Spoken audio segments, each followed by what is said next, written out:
How far apart can these things really be? Well, let's go back to let me do another bigger, prettier picture. Suppose the function's tooling along and does this. This is delta xk. So this point here is xk minus 1. This point is xk. And how bad can it be?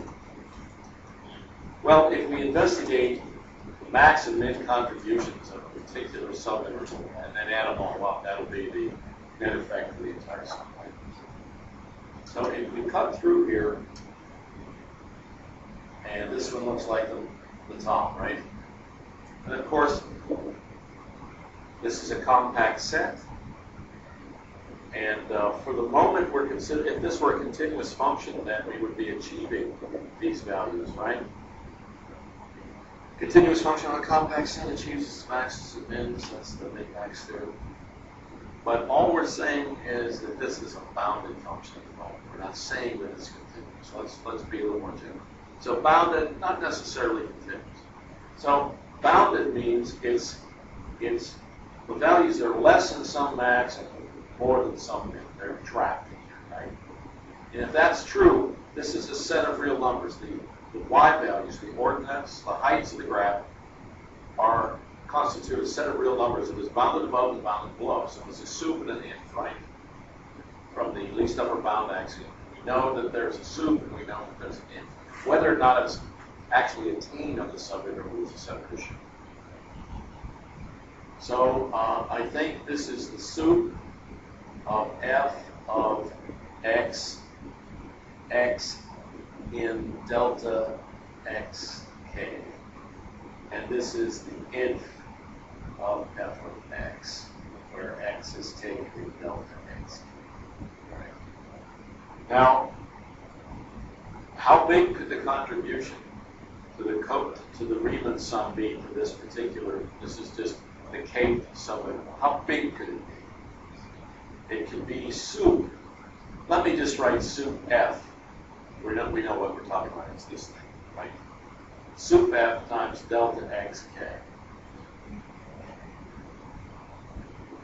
You're already the sub k there, the minuses. The soup within the kth subinterval times the length of the kth subinterval. That's as big as it ever gets. How small can it get?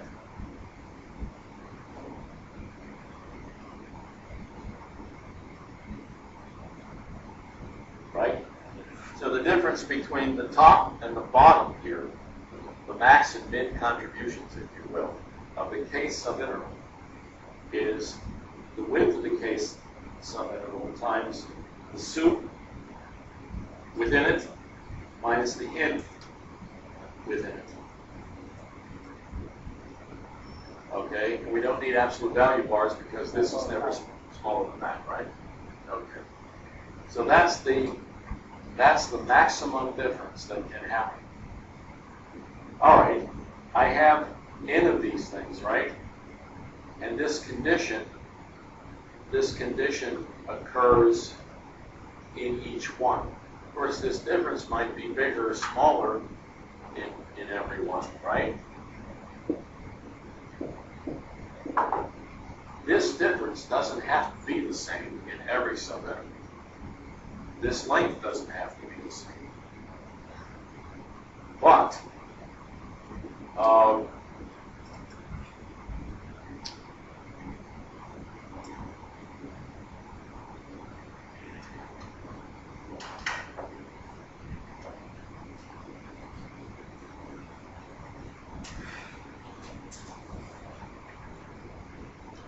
this is my question to you. How big can this be?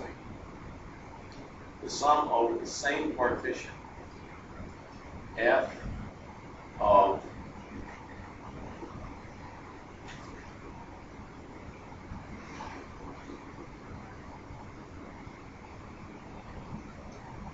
those are two Riemann sums.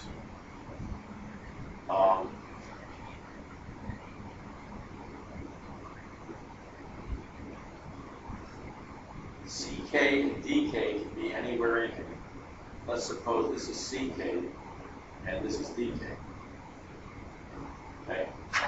How big can this difference be? This is an arbitrary pair of Riemann sums based on the same division points, right? Strictly speaking, same division points, different tag points.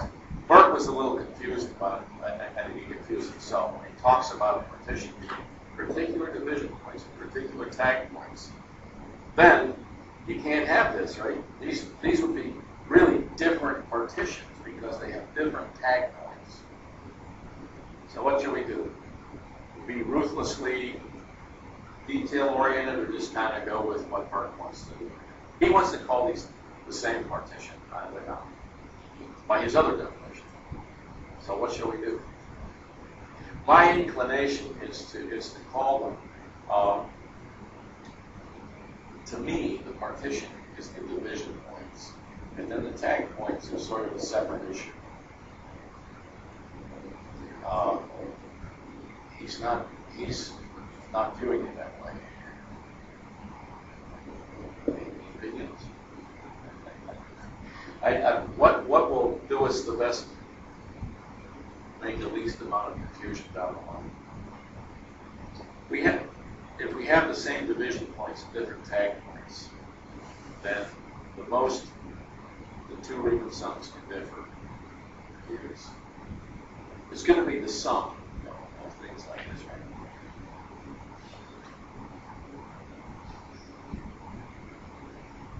Yes. If I factor out delta xk from this absolute value, of course, is less than or equal to the sum over the partition delta xk times the difference in sign. Right? Just by the triangle inequality, the generalized version, I have the absolute value bars outside and move them inside. Okay, this thing is never greater than the difference between the sup and inf, right? Because these are two values inside. The worst thing that can happen is for one of these to be the sup and the other one to be the inf. Okay. What if we said we're gonna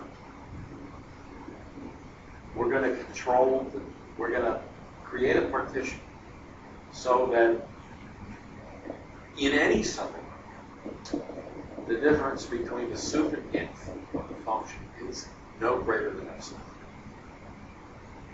Then the k's come off here, right? And it's sup minus inf max is epsilon, right? That would be less than epsilon times the sum over the division points of the delta xk. And that's equal to epsilon times b minus a, which I think somebody said earlier, maybe perhaps in jest. Imagine that. What was your epsilon again? Was it down for? Epsilon is epsilon. I go and arrange the division points so that the sup and the inf of the function f in any subinterval is never greater than epsilon. That's true, then this is true. Why can I do that? The function's bounded. And as soon as you have a bound, you have a least upper bound and a greatest lower bound in every subinterval. And as soon as you have that, you have a difference between the sup and inf. And I just keep adding division points until I pare that thing down to at most epsilon in any subinterval. Factor the epsilon out as I've done here, and then the sum of these subintervals, obviously, total length is b minus a. Okay. So